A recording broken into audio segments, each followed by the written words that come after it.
అందరికి నేను వచ్చేసిన మస్తు మస్తు వార్తలతోని మస్తుగా తయారుగున్నా. మరి అన్ని ముచ్చట్లు చూసేద్దామా?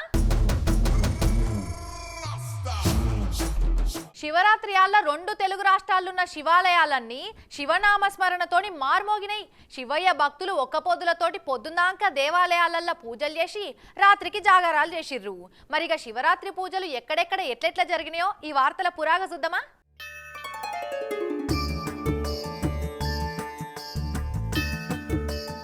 అబ్బబ్బబ్బా ఏం జనం, ఏ గుళ్ళె చూడు భక్తజనమే, ఏ తీర్థంలో చూడు భక్తజనమే. గల్లీల గుళ్ళెకేంచి కాశీ పెద్ద గుడి దాకా శివనామస్మరణలతోటి శిగమోగిర్రు శివయ్య భక్తజనాలు. మబ్బుగాల సందే ముక్కంటికి మొక్కులు పెట్టేందుకు తయారైనరు భక్తులు. శివునికి ఇష్టమైన రోజని పొద్దుగాలటి సంధి ఒక్క పొద్దులుండుకుంటేనే అభిషేకాలతోటి శివయ్య సల్లని దీవెనార్తులు తీసుకున్నారు.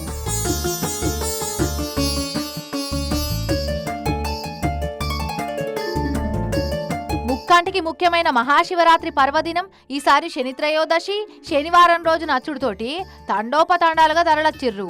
దక్షిణ కాశీ ఎమ్లాడ రాజన్న సన్నిధిలో గుళ్ళ మంత్రి ఇంద్రకరణ్ రెడ్డి సారు సర్కార్ తరపున పట్టుబట్టలు అప్పజెప్పి మొక్కులు పెట్టిండు. అలంపూర్ జోగులాంబ బాలబ్రహ్మేశ్వర గుడిలో ఎమ్మెల్సీ కవితక్క పూజలు చేసింది.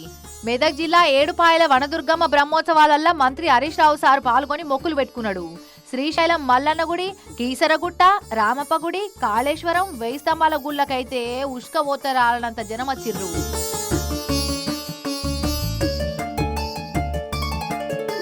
విజయవాడ ఇంద్రకిలాద్రిల మబ్బుగాల సందే భక్తులు పవిత్ర కృష్ణానదిల పుణ్యస్నానాలు చేసిండ్రు. దుర్గాఘాటు, పున్నమిఘాటు, పవిత్ర సంగమం, అంశలదేవి భక్తులతోటి నిండిపోయినాయి. శ్రీకాళహస్తి, కపిలేశ్వరం, జగ్గయ్యపేట, ముక్తేశ్వరపురం, శ్రీముఖలింగం, మహానంది శివయ్య గుడికైతే శీతం భక్తులొచ్చి జాగారాలు చేసుకుంటా శివయ్య ధ్యానంలో మునిగి తేలిండ్రు.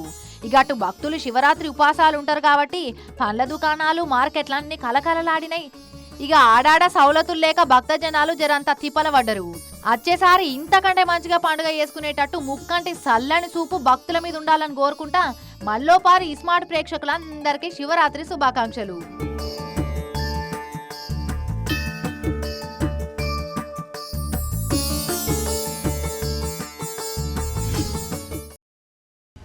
రైతన్న ఆరుగాలం చెమటోడ్చి కష్టపడితే వానలు వరదలతోటి ప్రకృతి కష్టపెడుతుంది.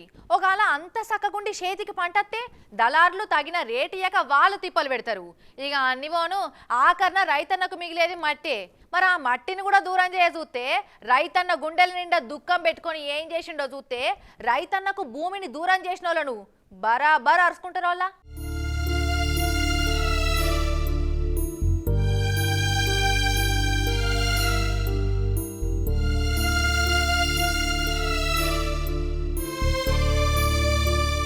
పల్లెల నాగబట్టి దుక్కి దున్నాల్సిన రైతన్న పట్నంలకొచ్చి నడి బజార్ల నారాజై తిరుగుతుండు. పెట్టిన పెట్టుబడి రాకపోయినా ప్రతేడు అప్పుల పాలైనా కూడా బాధపడని గీ రైతన్న తోడబుట్టినోళ్లే తోడేళ్ల లెక్క వీక్క తిన్నట్టు భూమి గుంజుకుంటే గుక్కవట్టి ఏడ్చి ఎవరికి చెప్పుకోవాలో ఎరకలేక పోలీస్ పెద్ద సార్ను గలవనికి పట్నంకి వచ్చిండు. వరంగల్ జిల్లా దుగ్గొండి మండలం పొనకలూళ్ళుండే సురేందర్ అనే గీ అన్న భూమిని వాళ్ళ తమ్ముడి పేరు మీద రాసిచ్చినట్టు ఫేక్ డాక్యుమెంట్లు పుట్టించారట ఊళ్ళున్నోళ్ళు. అయితే పెద్ద మనుషులకు చెప్పినా పోలీసులకు ఫిర్యాదు అయినా కూడా ఏం ఫాయిదా లేదట. అందరూ లంచగొండోళ్లే ఉన్నారు. న్యాయంగా బతికే నేను న్యాయం కోసం లంచం ఇయ్యలేను. వాళ్ళు పుట్టించిన స్టాంపు ఒరిజినల్దే అయితే ఈ హైదరాబాద్ నడిబొడ్డున నన్ను ఉరిదీయిర్రి అని పెద్ద పోలీసారు, గవర్నర్ మేడం, పెద్ద జడ్జిలకు అర్జీ పెట్టుకునేందుకు ఫ్లెక్సీ కొట్టించి పట్నం రోడ్ల మీద నడుచుకుంటా పోతున్నాడు. చట్టబద్ధమైతే నన్ను ఈ యొక్క హైదరాబాద్ నడిబొడ్డునే ఈ మీడియా ముఖంగా చెప్తానే నాకు ఉరి శిక్ష విధించిన కెంచి కన్యాకుమారి దాకా బియ్యం అంటే అన్నం అంటే తెలివనోళ్ళు ఉండనే ఉండరు. దీంట్లో ఉత్తర భారతంలో ఎక్కువ మంది గోధుమలతో చేసిన రొట్టెలను మాస్తుగా తింటారు. మన దేశంలో ఎన్నో సంస్కృతులు, ఎన్నో భాషలు, తీర్ల మతాల జనాలున్నా అన్నం అంటేనే బగ్గ మంది మస్తు పాయిరం చూపిస్తా అంటారు.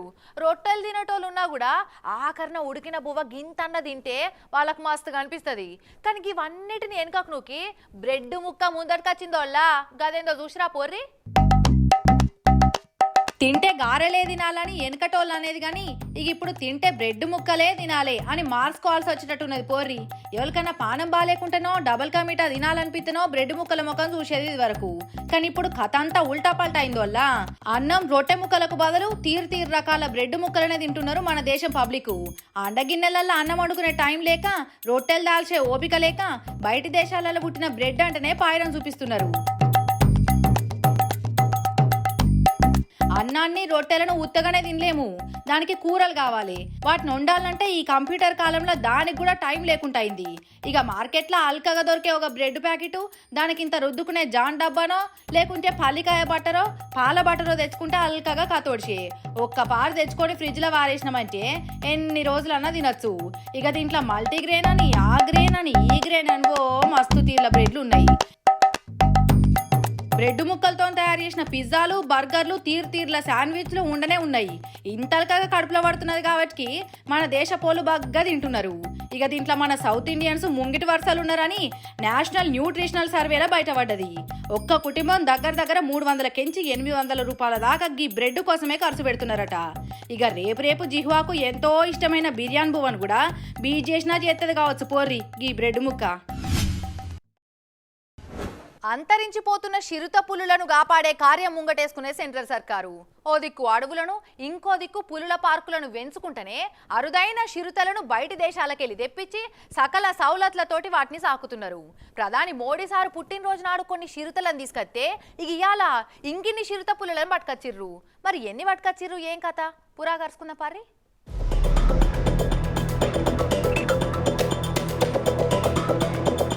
మన దేశంలో 1940 నాటికే ఆసియా చిరుత పులులు అంతరించిపోయినాయి కదా. ఇక వీటి జాగాల ఆఫ్రికా చిరుతలను పెంపు చేసే కార్యాన్ని సెంట్రల్ సర్కారు జరంత గట్టిగానే చేస్తున్నది. పోయినేడు నమీబియా దేశంకేంచి తీసుకొచ్చిన 8 ఆఫ్రికా చిరుత పులులను ప్రధాని మోడీ సారు మధ్యప్రదేశ్ రాష్ట్రం కునో జాతీయ పార్కులు ఇడిచిపెట్టిండు. ఇక ఇవాళ దక్షిణాఫ్రికాకించి మన దేశ వాయుసేన విమానంలో పట్టుకొచ్చిన ఇంకో 12 చిరుత పులులను కూడా కునో జాతీయ పార్కులనే ఆ రాష్ట్ర ముఖ్యమంత్రి శివరాజ్ సింగ్ చౌహాన్ సార్ ఇడిచిపెట్టి అవిటికి అన్ని తీర్ల సౌలతులు చేపించిండు. నెల రోజులు క్వారంటైన్ నుంచి అవిటి మంచి షెడ్యూల్ చూసుకున్నారట.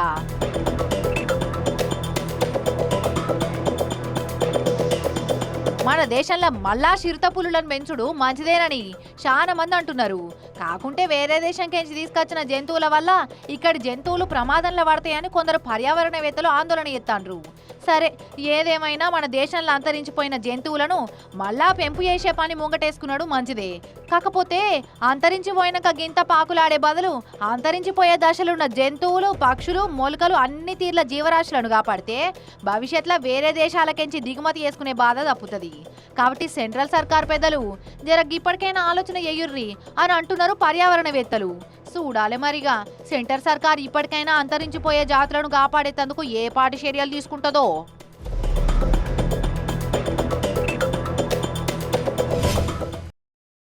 ఇవి అటు స్మార్ట్ వార్తలు. మళ్ళీ కలుద్దాం. అప్పటివరకు ఏం చేస్తారు? చూస్తూనే ఉండు టీవీ 9.